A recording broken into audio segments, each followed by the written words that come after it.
My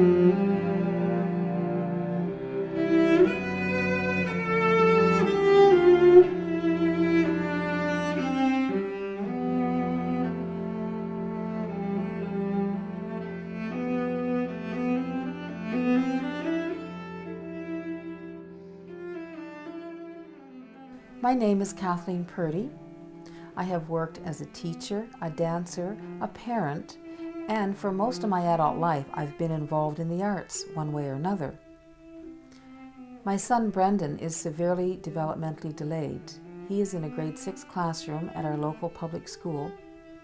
While most of the time he's very good-natured, he has certainly presented many challenges to all of us, parents, teachers, and professionals included.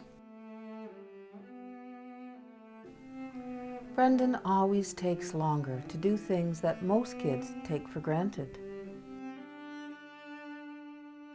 Even though Brendan is included at school, at the end of the day, he's socially isolated.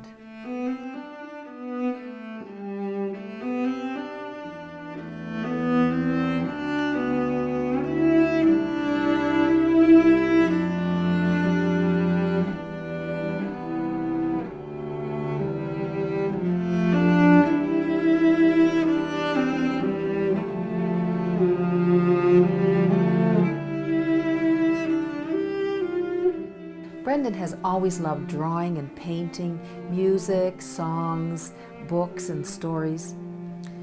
It has been very interesting to observe his progress through the various stages of painting and drawing. And music has been an area of great delight for him and has helped develop his listening skills and his memory.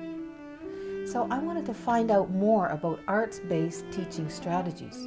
And I discovered that the Waldorf school system has been doing this since the early 1920s. Then I was really excited to learn that there was a whole branch of the Waldorf system specifically for children with special needs.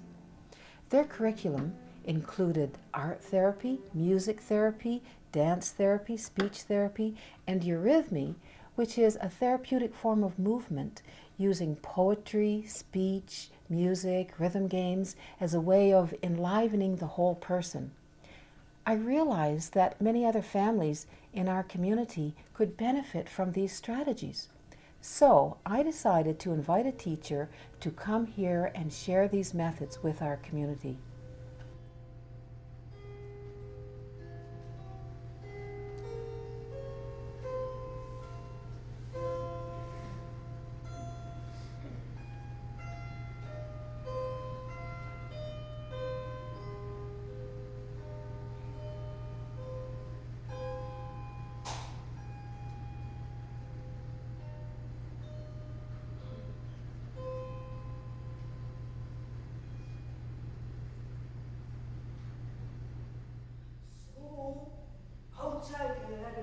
I was really turned on by eurythmy because, of course, with my background in dance, I felt that this was something that I would be able to take and use with my son and with other children. So I invited a woman named Truce Garretts, who was a curative eurythmist, and she came in November of '99. She did a series of workshops for children, having their assistants, parents, and teachers observing her. So she worked with a group of 8 children with special needs over a period of 3 days, 2 hours each day. And I was really inspired by not only the content of what she did using movement and art, but also how she interacted with each child according to his or her needs.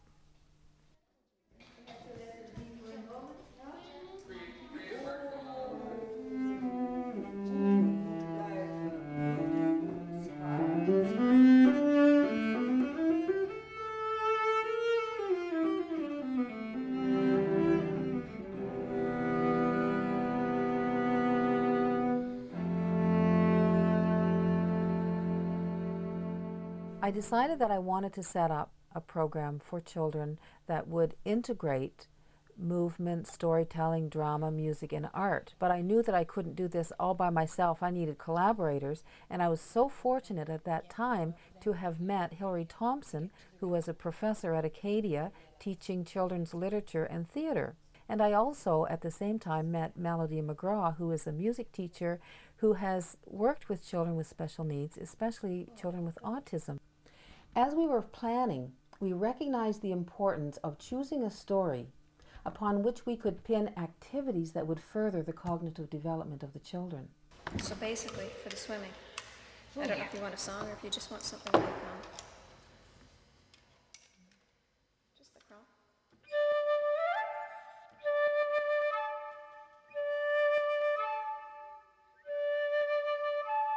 And then it got more difficult and they had to swim.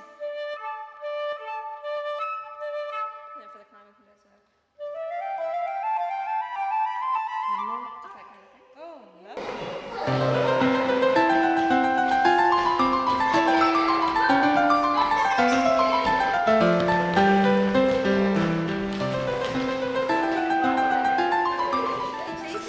All these children go to different schools, and to see them all come together and bond the way they have, I mean, you do not see this in the schools at all. Like, you do not see these children bonding the way they have in this circle setting, you know.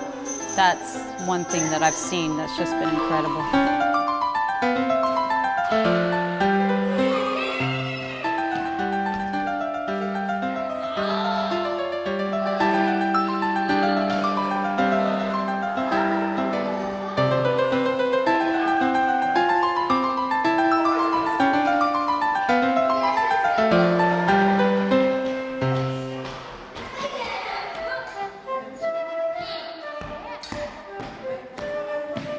Some children, be they special needs or not, are reached best through music, or are reached best through art, or through phys ed, or through some other medium besides putting numbers on a blackboard or making them open a reader. And again, to use the example of my brother, when we adopted him at age 6, he had no speech, he was barely toilet trained, and yet within 2 days of his adoption, he could name every note on the piano without looking, because we discovered he had perfect pitch. And through this way, I could communicate with him. Within 2 months, he was playing my grade 8 piano pieces, but that was his means of communication. He couldn't talk, and it took a while before he could talk, but we could play together, and this really opened up a channel for us to talk.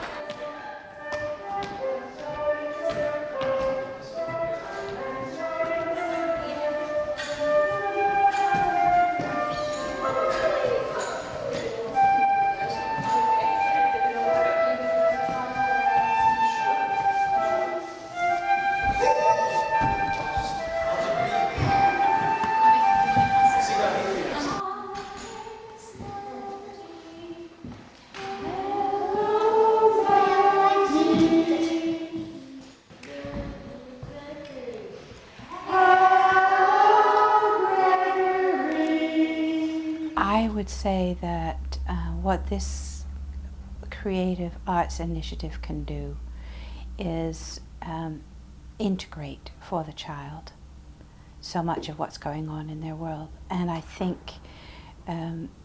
for children,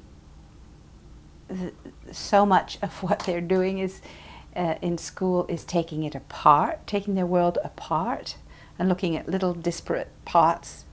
And what this does is help them to see an integral whole, and I think that's really super.